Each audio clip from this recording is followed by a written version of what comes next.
Appreciate each of you being here. We'll jump in and start. One of the blessings of this quarter is that there's a lot of diverse, good choices for people to have, and that's always a good option. Larry, you may need to get our guest a visitor's card, that couple sitting next to you. Oh.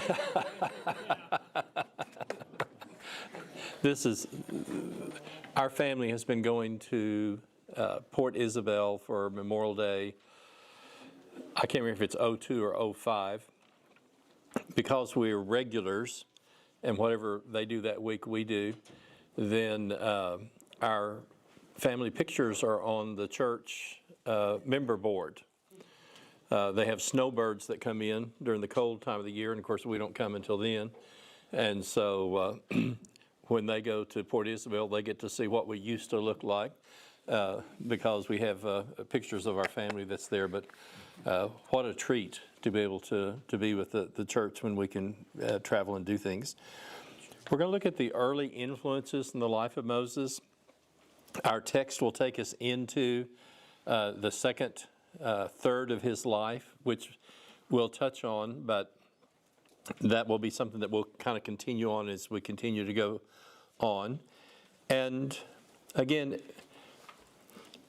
Everett Hufford introduced me to this wonderful term called sovereign foundations, and they can be sometimes very, very positive and sometimes negative experiences, can be things that God uses in those early formative years of our lives that shape us the rest of our life.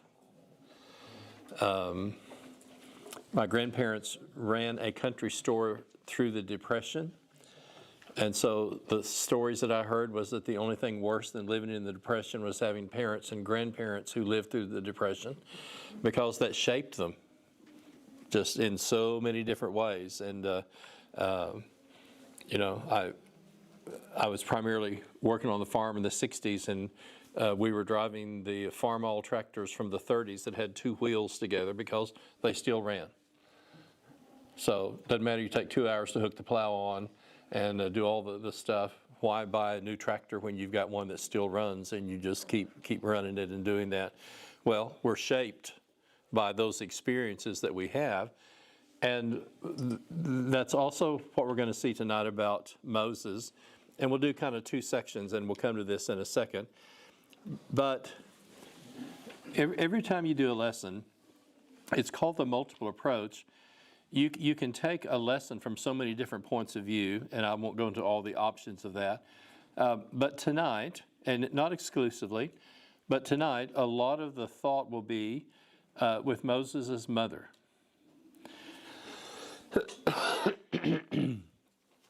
And the thought that crosses my mind is, she saves his life, but I'm putting words in her mouth. My son will leave my humble house, and we're not given any descriptions of what the slave house looked like, but I'm confident the contrast between that and Pharaoh's palace is just enormous, okay? So we don't have to have her living in just a total shack, but comparatively is what I want you to think about. My son will leave my humble house to live in the gold and glitter of Pharaoh's palace. That thought would kind of make, as a parent, would kind of make my blood run cold. And one of the things that I think about when I read this text is that we have saved his life. We want to do everything we can to make sure we don't lose his soul. So we're going to analyze Jochebed's dilemma, and there it is. I have saved his body, and yet I might lose his soul. And again, warning, if Tim ever calls on a Saturday night going, I'm not ready, the lessons that take place here, especially with a mother, is something that's always in the back of my mind. And who knows, somewhere down the road, if I get a 30-minute notice to do a lesson, you might get to see how much you can remember from what we cover tonight. So just give you warning down the road. Daryl, when I read this passage, I wonder if they're from Arkansas. Amram took his wife Jochebed, his father's sister, and she bore him Aaron and Moses, in the years of the life of Amram were 137. I hadn't noticed that before. Moses' father married his aunt, his father's sister. I'm not passing judgment on it, I'm just saying that's one of those things you keep going back and reading scripture and all of a sudden something jumps out at you that you just, for whatever reason, hadn't noticed before. I'll refrain from making any more comments. Let's read the next verse. The name of Amram's wife was Jochebed, but look at this, a daughter of Levi, who was born to Levi in Egypt, and she bore to him Amram, Aaron, Moses, and Miriam, their sister. And what's very significant about this, and that's why I wanted just to kind of bring this up, is that the high priest can only come from a narrow part of the family of Levi, and here is a family that by descent is eligible for the priesthood. Everybody okay? Follow what I'm trying to say on that? And so, and again, I've not done this. This is on the back burner, and there's just a whole bunch of things on the back burner. What a contrast between the high priesthood of Aaron and the high priesthood of Jesus.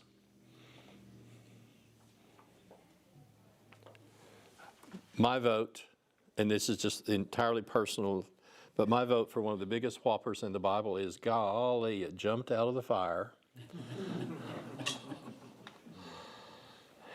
And I'm just thinking, no. A golden calf does not jump out of the fire as if it was animated and had the life force within it. But that's something very significant, is that the brothers, Moses is going to be the deliverer, and the first of many high priests to go in, especially on the day of At-One-Ment, the day of atonement, is going to be Aaron. And that to me is one of those just so significant events, because if we read the book of Hebrews about Jesus going into the Holy of Holies without the blood of bulls and goats, but with his own blood, and securing eternal redemption for us once for all, we wouldn't have any idea what that is unless we had this record from the Old Testament for the events that are going to happen and take place. Quick review, this first third of the page. God as the Father is the main character of the Bible. He will reveal himself, and we've used this several times, the God of Abraham, Isaac, and Jacob. But his person, his character, his faithfulness to covenant promises will run like a thread all the way through the Old Testament. And one of the ways to look at Scripture is the faithfulness of God in spite of the faithlessness of the people who are part of the covenant. Over and over and again, they broke the covenant, and God stays faithful to it. So we've read this several times, but again, quick review. This is from Genesis 15. So think about this. Moses is going to live about 2,000, and Abraham is going to be 500 years later, around 1,500. So what we're going to have fulfilled in the book of Exodus is something that God spoke to Moses well over 400 years earlier. Know for certain, mark it down, and look at the list. They will be sojourners in a land that's not theirs. So God already knows they're going to be going to Egypt when Abraham is just he and Sarah by themselves.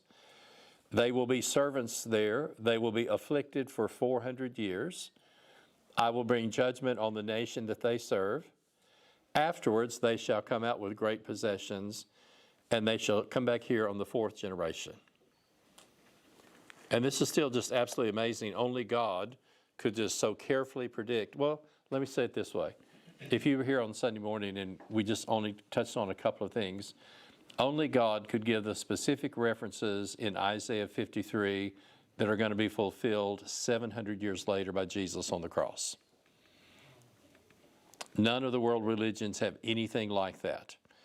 And like I said, that part in verse 11, God will see the fruit of the travail of his soul and will be satisfied. 700 years earlier, Isaiah has no idea what that's going to mean. But seeing the suffering of Jesus on the cross, and here again is this power of God both to predict and to fulfill those things. But then look at the end of the book of Genesis, and these are comments made to the third of those three, Abraham, Isaac, and Jacob. Notice this comment. Israel took his journey, and he wrestles with God. That's his name after he wrestled with the angel. So Israel took his journey with all that he had and came to Beersheba and offered sacrifices to the God of his father Isaac. And God spoke to Israel in a vision of the night and said, Jacob, Jacob, here I am. I am God, the God of your father. Do not be afraid to go down to Egypt, for I will make you into a great nation. I myself will go down with you into Egypt, and I will also bring you up again. Again, how amazing is that? Hundreds of years before, God gives very specific details, first to Abraham and then to Jacob. This is what's going to happen. And as we move into the second book, in the book of Exodus, then this nation, and we looked at it last week, give me a half second, 603,550 fighting age men. And like I said, I think they're close to 3 million people. But you've had all this period of time that's taken place. God has said, this is what's going to happen. They're going to go there. They're going to be captives. They're going to be slaves. I will bring them out. And God is going to be involved in doing that as we start reading Exodus chapter 2. A man from the house of Levi went and took as his wife a Levite woman. She conceived, bore a son. And when she saw that he was a fine child, she hid him for 3 months.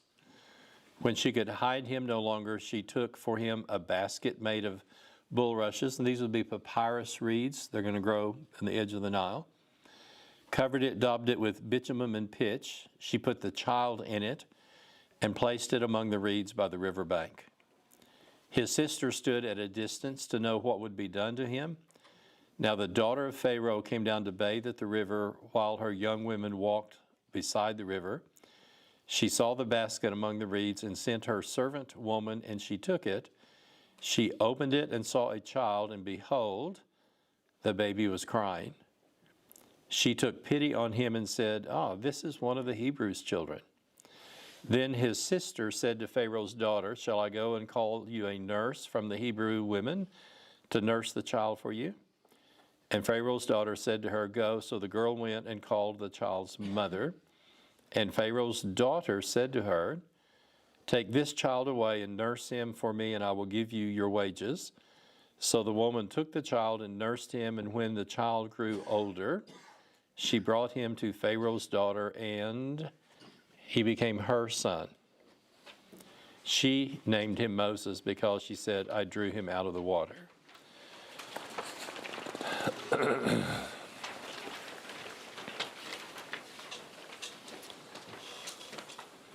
We're not told, and like I said, we're not told. Ladies, how long do you think Jochebed has with this little boy? 3 years. Hopefully at least 3 years, maybe a little bit longer, but it's not going to be very long. And those of you who are grandparents just know how fast the kids grow up. It's just like a sprint. Yesterday I spent the day with 4 grandsons and 2 granddaughters, and it just gives you a whole new perspective on life when you spend the day with 3 13-year-old boys.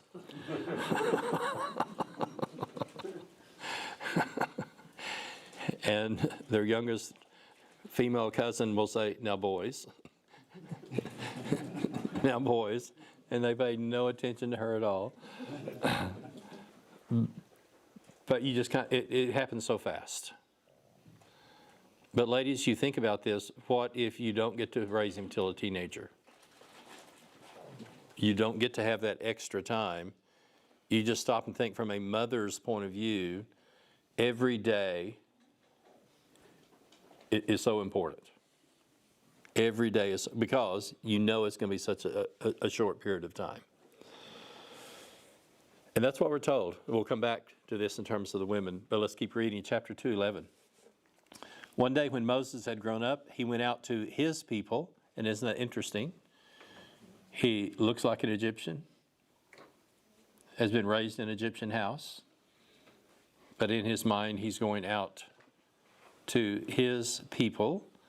He looked on their burdens and saw an Egyptian beating a Hebrew, one of his own people, one of the brothers. He looked this way and that, and seeing no one, he struck down the Egyptian and hit him in the sand. He went out the next day. 2 Hebrews were struggling, and he said to the man in the wrong, "Why did you strike your companion?" "Well, who made you a prince and a judge over us? Do you mean to kill me as you killed the Egyptian?" Then Moses was afraid and thought, "Surely the thing is known."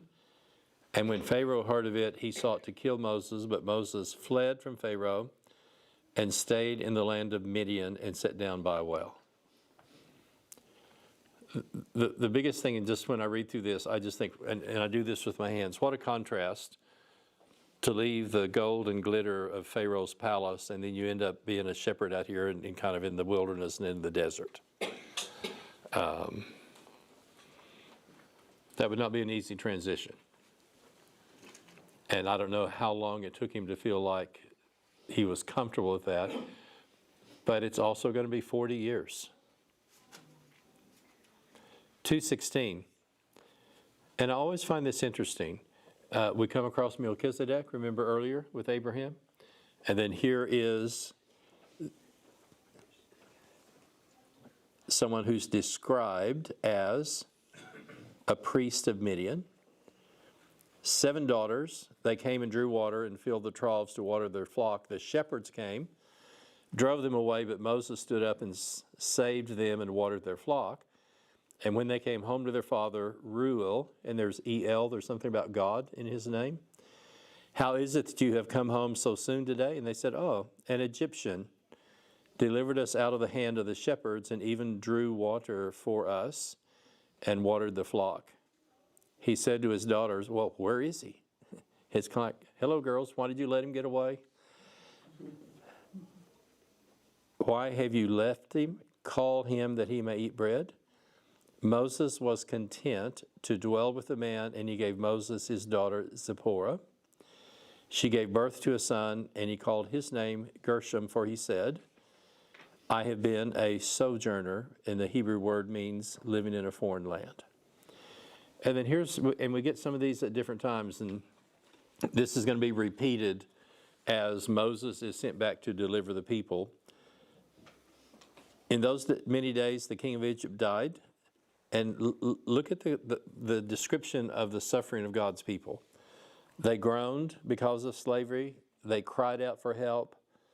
Their cry for rescue from slavery came up to God. And here are these wonderful statements. God heard their groaning. God remembered his covenant with Abraham, Isaac, and Jacob. God saw the people of Israel. He looked and considered, and God knew. I had not noticed, and this is what I love getting to go through a class like this, because you always see stuff you hadn't seen. Moses uses the same word for ark for Noah and for Moses' mother. Vastly different in terms of proportion and size, but uses that same word. And there are parallels, interestingly enough, even with Joseph. Back in the good old days before the Pharaoh arises who knows not Joseph. They both involved in whether he's a godly or a goodly child. They both advance at court. They have a divinely imparted capacity, gifts for leadership, a sense of justice, and extreme swings of fortune. So Exodus 2 ends as it begins with a birth. The one born to draw out finds himself a powerless exile. And the name he gave his son, Gershom, a sojourner there, suggests that Moses is resigned to that status. He's later going to have a second son, and he'll call him Eliezer, God is my help. which applies for his flights from Egypt. There's a word here I don't like, but I included it specifically. Let me do it this way. Anthropology, man. Anthropomorphisms are descriptions, like God has a hand. God hears. And so with God being a spirit and us having physical things, then there will be physical descriptions used to describe a spirit. Everybody follow what I'm trying to say with that?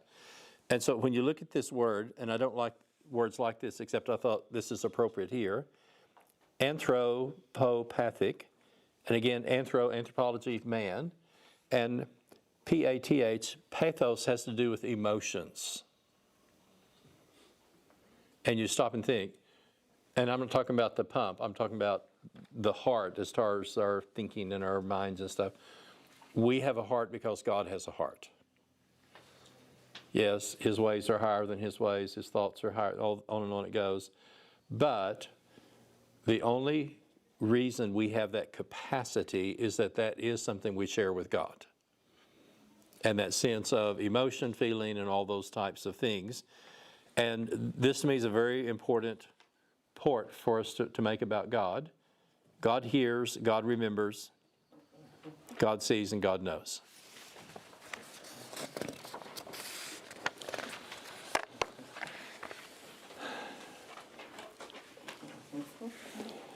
So, and here's part of where I think about this. A part of why the background's so important, and there's, we could do one or two lessons on this, which we're not going to do because of time. God is going to place Moses in a position to receive probably the best education that could have been received in the ancient world at that time. And you stop and think, as our Old Testament closes, Daniel is trained in all of the wisdom of the Chaldeans, and God's going to place Daniel in a position that he's able to do the same thing. And so Stephen, of all things, this is under 2:1, gives us some very specific details about Moses. And I always find this interesting because it's inspired, it comes from God. Sometimes a later writer will kind of fill in a little bit of even some things that we didn't know all the details about it. Acts 7:20, at that time Moses was born. He was no ordinary child. And for 3 months he was cared for by his family. When he was placed outside, Pharaoh's daughter took him and brought him up as her own son. Moses was educated in all the wisdom of the Egyptians and was powerful in, older translations might say, word and speech, speech and action. And I just made this thought, isn't this interesting in view of his excuses? You think, how many times did he tell God, I didn't talk very well? And I'm not either with him or against him, I'm just saying, he's probably forgotten a lot in 40 years in the desert. And as we're going to kind of look, the last time he did something because he thought that's what God wanted him to do, it cost him 40 years of his life. So he's going to be a little more reluctant before he jumps in and does something again. And yet, this will be coming by the bottom. What I want you to notice is that how God uses his education in a secular world to understand the dynamics, and I'm going to use polytheism, many, many gods, living in Egypt and being trained in all the wisdom of the Egyptians, like Horus, body of a man, head of a falcon. And there's all these gods and deities and everything else. Moses knows that inside out. And because he knows it inside out, when it comes time to start, in the beginning, God created the heavens and the earth, Moses is going to know the other side backward and forward as he writes the polemic, the argument against that. Okay, I didn't and wouldn't do this. I had 2 classes with Thomas Warren. One was on the existence of God, and the other was the inspiration of the Bible. And he said, guys, I would love, and will you sit down across this desk for the final? I would love for you to come and take the position there's not a God and argue it vigorously. And I thought, there's no way I'm going to sit in front of this guy who's debated atheists and everything else and argue. I'd like for you to come and debate, the Bible's not the Word of God. And some of my friends did that. I'm not brave. I don't know if that's it or not. I'm just not going to sit down next to a guy that's skilled and say, oh, there's no. And there are arguments for both sides. But here was his point. Until you can argue the other side well, there's parts of that you don't know about your own side. And he said people who only know one perspective really are missing something because they need to know both of those. And so our son, just unlike his mom and his dad, is very, very academic. And I told him, I said, you know, as you take all these honors classes and on, the one class I want you to make an A on is the evolution part. I can't talk to you about that without laughing. I can't help you with that. That is so preposterous. I can help you some with history. I can help you some other stuff. I can't help you with that. However, if you are going to talk to your peers who aren't Christians the rest of your life, you need to know this inside out, and don't worry about losing your faith. You know God, you know who you are, you know where you came from, but I want you to really learn that well inside and out, because that will give you the opportunity to speak to people in your generation who aren't believers, who've only heard this, and if you know their arguments maybe better than they do, that's a great thing to have. That's right. My brother and I had a discussion with Mormons. Let me make sure I'm turned off here. I'm not worried who's going to bring dessert to our next fellowship, so I need to turn that off. But we had a member who had a Mormon at Tinkerfield who just said, oh, everybody in the denominations are scared of us. They won't, Bill Thompson, they won't engage us. And Bill Thompson said, well, my preacher's not afraid of you. And he comes to me and says, I've signed you up for a debate with the Mormons. I said, Bill, you have no idea what I'm doing. I'm not afraid of the Mormons. I'm doing 2 sermons and 2 classes and da-da-da-da-da-da-da. But I said, my brother's not afraid of them, and I will do the New Testament if my brother can do it. Kent has an index in front of the Mormon Bible of all the primary passages of where Joseph Smith prophesied and it didn't come true. We signed a 3-month contract. My brother read 24 books on Mormonism from the time we signed until the discussion came. If you sat toward the front of the auditorium, my brother was giving them book, chapter, and verse from the Book of the Dead and the Book of Mormon about things that they knew were in there somewhere, and my brother was able to give them the text for everything that they said. That had an enormous impact on the Mormons who were there. My sister-in-law was, ladies, there was a line to go to the bathroom, 700 people were there, and the Mormon lady said, I just didn't think that people who weren't Mormons would know our book that well. Well, see, what does that say about you understand what I'm trying to say? Yeah. What does that say about your argument if you know, not just from rumor, but you've taken the time to study that, and like I said, I don't and didn't, but my brother has probably converted 3 or 4 people, but in his Book of Mormon, he has a list. Like, for example, Joseph Smith said 13 times, the Capitol's going to be built in Missouri. Where is it today? Salt Lake City. The Salt Lake City people have offered untold millions to the original Missouri people to buy the land so they can fulfill the prophecy all these years later, and the original people say, no. Joseph Smith said, there are 10-foot Quakers on the moon. And my brother can give you book, chapter, and verse. We had a whole list of things not to bring up unless they did, because we would lose credibility. But what is it like when your brother's read 24, 26 books on Mormonism the last 3 months, and he knows the Mormon position better than the Mormons do? That says something totally different than if you don't know anything about that. That's what God's going to do with Moses. He's going to write the strongest polemic and argument against polytheism that's ever been written. And a part of why it's so effective is that he grows up educated and he knows all of those things inside and out. And because of that, then that's the perspective and the point. Did you have some? I was going to say, at which point did Moses know he was not Egyptian? And then he found out he was Hebrew. Yes. I'm going to do a hypothetical here in a little bit and just say, if I am Moses' mother, one of the things I'm going to tell that boy every day is that, son, you are not an Egyptian. But then it goes back, if he was raised up until 3, I can understand that, but if he was younger than 3 when he was given over to the... It's a real challenge because however long she has, she forms enough of the biblical things in his mind that he carries those with him into adulthood and in spite of his Egyptian education.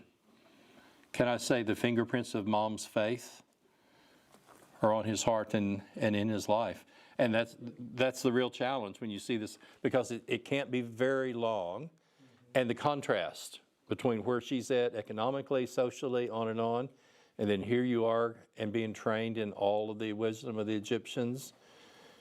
I'm overstating this for a point, but it's like you're leaving your mom's kitchen to eventually study with the PhDs on Egyptian religion. I'm just trying to do the contrast. And mom's fingerprints of faith are on his life and his heart the rest of his life. And I'm sure God's involved as well, but that's something that to me is significant. And getting a chance when we talk about raising our children and creating faith, this dilemma is always something that's there because it's such an important thing. She had to have had time to tell him why he was put in the basket in the first place. He hadn't known that. I would be, yes, and I would be talking to him every day. If I've only got just a few days, I'm not a day's going to go by. I'm being sarcastic. We're not going to be worried about if the Thunder won tonight or not, which I'm interested. But I'm just saying from a point of view, if you know you've only got this narrow bit of time, you're not going to waste an opportunity or a day to do that, because and ladies, I don't pretend to be able to understand your side of the fence, but I would anticipate there's like a knot in her stomach when Miriam comes back and says, Mom, he's going to go live in Pharaoh's house. Dale, Moses wrote the book of Exodus, correct? Yes. So if he's the author, then he must have known somebody would have told him what happened with the basket and everything. Precisely. Aside, other than just inspiration. Exactly. And if I'm mom and I'm doing our version, I would be singing, day one, God made light when there was none. But exactly. And again, that's what you have to step back and see. Here is kind of literally the foundation for the whole of the Old Testament. And when Jesus says, what is the first and the greatest, he comes right back to these foundational statements. And so God has to be involved in it. But I'm still just amazed at her tenacity and her ability to pass on, I would call them kind of seed points of faith that are later going to take root and grow in his life. Amazing challenge. Here's 2:2. There was something called the Prince's School in Egypt. And these are just some suggestions, but look at these. The sons of nobility were, sorry girls, you can't go. Extreme promise, but the younger students are trained in math and writing, and then the older ones reading, history, math, and writing, decimal system, arithmetic, astronomy, geometry, science, medicine, and music. And then at a point in time, they would probably learn chemistry, engineering, and art. He would have been taught philosophy, the practice of worshiping many gods. He would have an insider's knowledge of the practice, and raised in Pharaoh's house. He had an in-depth understanding of the gods of Egypt that many Israelite slaves only knew at a surface level. Before God delivered his people from Egypt, they were surrounded by the practice and worship of many gods for centuries. We will talk about this, Lord willing, later. Polemic, again, is the word to speak against. So here's the polemic against paganism, many gods. Knowing Egyptian religion from the inside allowed Moses to target each major deity through the plagues, and God's going to be involved in this. Samples. Happy, the god of the Nile. There's the god of the frogs. Re, the god of darkness. The death of Pharaoh's heir, who was considered to be divine. And the Ten Commandments are repudiation of polytheism that Moses once studied, and underscoring that superior revelation, not ignorance, birth biblical monotheism. I hadn't thought about this till I read this. He undoubtedly knew how to read and write hieroglyphics. We had an Egyptologist at Macquarie University that had the only rights to a tomb that was in a mountain, and they could go dig. I don't know if they went a month or 6 weeks, not dig, but excavate. They brought everything out, locked the door till next year, and they put it in a huge hangar. And the Egyptian museum people came by and said, so we'll have this one and this one and this one and this one, and you can have the rest. And so we had an Egyptian museum at Macquarie University of artifacts that had come out of this tomb that the teacher and the students had excavated. He had done his PhD in England in Egyptology. The glitter and the gold. Anytime you can see any of those exhibits, it's just absolutely stunning. And I oftentimes think, oh, and this has been put in a crate and brought overseas. What was it like in its original setting? And you see all of those things that were there, and that's where Moses then was for those period of time. So he's going to know hieroglyphics. He would have known Akkadian too, the trade language, and he knew Hebrew. He would have learned that from his mother in his home. So he's a linguist, bilingual, trilinguist probably. And he spent a great deal of time of the 40 years in the wilderness writing the first 5 books. And I just want you to notice, look at how God had equipped him and prepared him at each stage along the way to be able to do that. Let me say something so I'm not understood, okay? And I mean this with all my heart. And let's just say here's Bill. I don't know Bill, but let's just say this is Bill right here. If Bill tells me we're going to homeschool our children, I'm going to support Bill every step of the way, and I don't have any sense of, Bill, you shouldn't do that. I don't. And if parents decide this is how we want to do with our children, I'm totally supporting that, okay? With our kids growing up, like I said, our son Luke was in a soccer league, and out of 8 teams, he was the only boy who had a Sunday morning commitment. Wow. That's terrible.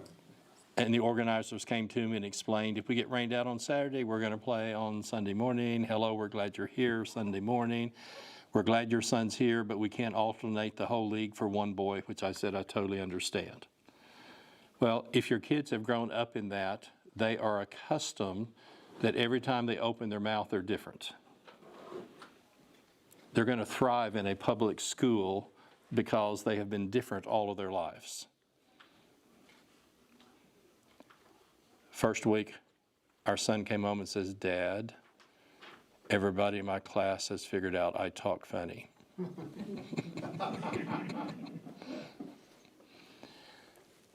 Our kids were involved in evangelism from the time they went to school because they're surrounded. In our neighborhood, maybe of 100 houses, 4 of us went to church, anywhere. So if your kids have grown up in that, coming back to a public school is not a stretch of faith for them. Like our Kent's daughter, Heidi, went to high school. They averaged between 72 to 75 countries in the school, and Heidi was the only American. So you think, ladies, what's it like for you to go to school, and there's 72 to 75 countries, and you are the only American in the whole school?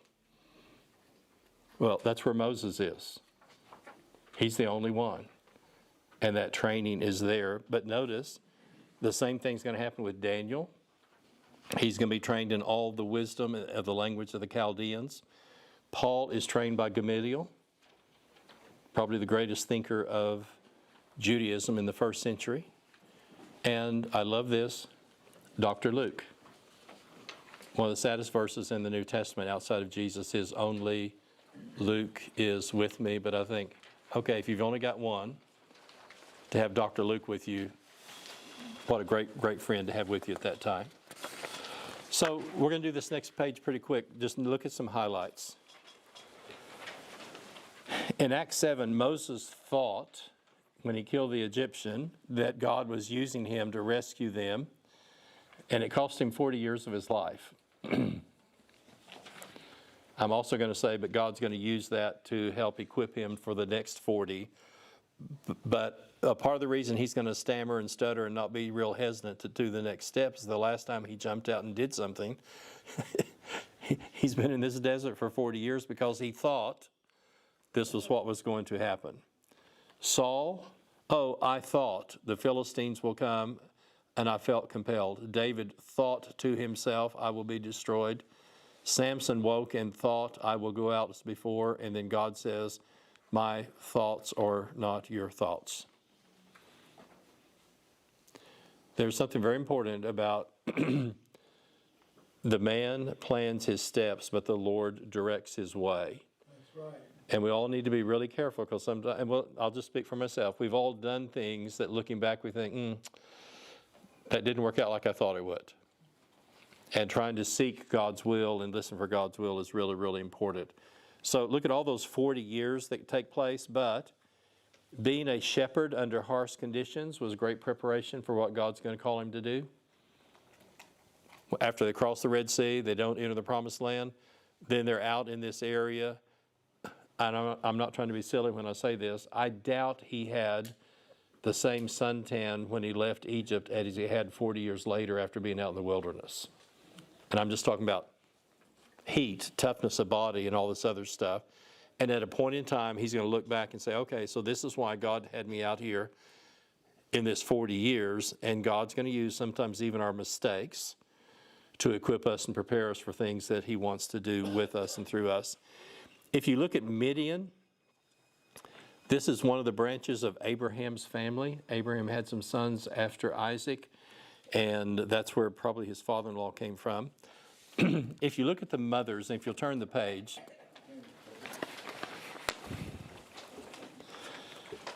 but just think about this, compare how different is his birth mother and his adopted mother, and then also how much alike are they?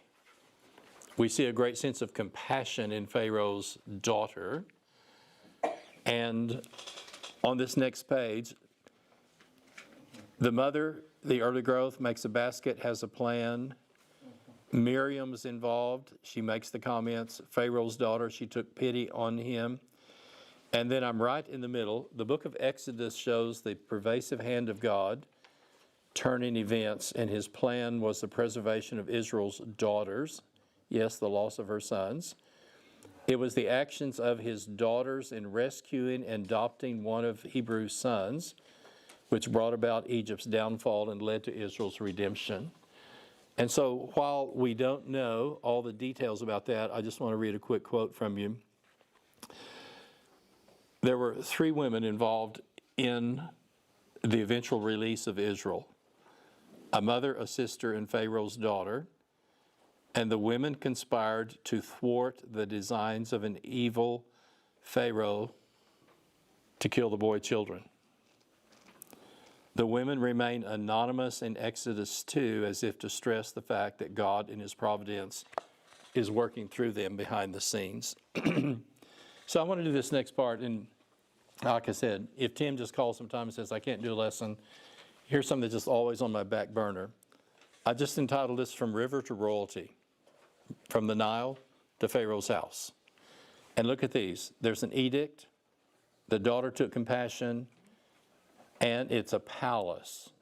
And like I said, anytime I can go to one of these exhibits, I got to go to a couple in Memphis, and it's just stunning. And you think this is just a handful of what was in a tomb or something else that's there. How does a slave woman compete with Pharaoh's house? Okay, we're in imagination, but think about this, ladies. Tell him the stories of great people who lived for God in the past. I would want to tell him, Moses, here's where you came from. In the beginning, God created, not Ra or all these other deities and gods in Egypt. And teach him by the consistency of your life and lips. Son, you are not an Egyptian. So many of his actions, both in taking up for the one being beaten, helping the ladies that he's going to eventually marry one of them, are not typical thoughts of an Egyptian prince. And I see mom's fingerprints that's going to come out in his action in his life. People are more important than things, and our relationship with an eternal God is more important than earthly things. But think about this, whether it's our children or grandchildren, and this is what I was thinking about having 6 grandchildren yesterday. Every child will someday leave your home and will live in a world similar to Pharaoh's house. There are more similarities in the world with Pharaoh's house than there is the house where we're raising our children. There's a great emphasis there on material things. Human life is cheap. Few people have the personal time to have a life-changing relationship with God. To make it spiritually in Pharaoh's house and in the world, you temporarily live in this world. Do not be conformed to it. Human life is precious. Invisible things are eternal, and the physical things are temporary. So if you look through this bottom part, there's always 2 sides to human history. One is man's involvement. And notice, they were not afraid. These are in bold. They refused to be called the son of Pharaoh's daughter. He chose to be mistreated. He considered the reproach. He was looking forward to a reward. He was not afraid of the anger of the king. He endured as seeing one who is invisible. And yet, and I mentioned this before on a Sunday morning class, I love on a really cloudy day if this little opening opens up in the clouds and just, I call it a shaft. Just this shaft of light just comes just screaming through on a kind of a dark, cloudy day. The first thing I think about, the kingdom of heaven is like, and Jesus walks along and gives a parable, and it's like, here comes this shaft of light and understanding from heaven, and then he'll tell another parable, the kingdom of heaven is like, and then here comes just this brilliant burst of light into a world of darkness. Well, God is always involved. And just let that sink in. There's some things in your life that maybe later you'll look back and think, boy, I had no idea that he was working something out, and I was so hurt or disappointed, or that didn't work out that way. And then we look back and we think, no, God is always involved, sometimes directly, but often behind the scenes. And he is always working to bring about his promises and his purposes. And in this case, we get to see a case study. He said to Abraham 400 years earlier, and now at the burning bush, and as it starts, Lord willing, next week, God's going to start fulfilling what he promised Abraham 400 years earlier. Only God can do that. And so with Exodus 2, here's an exceptional deliverer, exceptionally prepared. There was persecution in God's fulfillment of the early part of his promises. There's more to come. And there is a connecting transitional part of Exodus. God is at no time far away. And just think about this. As we go through stuff in life, God hears and God remembers. And even if we don't see or know or have visible evidence of that, be confident God hears, God remembers, God sees, and God knows. And for those who've been in the class, how often have I said, we will learn more about God through the rear view mirror than we will the windshield.